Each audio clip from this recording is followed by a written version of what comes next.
হাতের চ্যানেলেই চিকিৎসক শালিনী দাসের মৃত্যু হয়েছে, রহস্য বাড়ছে। মৃত্যুর কারণ খতিয়ে দেখতে 2 সদস্যের মেডিকেল টিম গঠন করা হয়েছে। শালিনীর মায়ের দাবি, শুক্রবার মেয়ে বাড়ি ফেরার পরে তার হাতের চ্যানেল খরা ছিল। শনিবারই মেয়ের দ্রুত ময়নাতদন্ত নিয়ে প্রশ্ন তুলেছিলেন বাবা।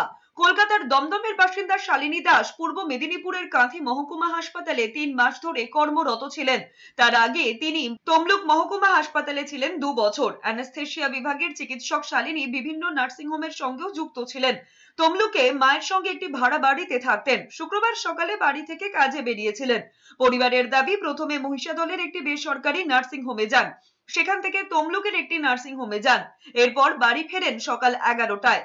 মায়ের দাবি, সেই সময় শালিনীর হাতে চ্যানেল করা ছিল, কিন্তু সকালে যখন বাড়ি থেকে বেরিয়েছিলেন তখন কোনো চ্যানেল ছিল না।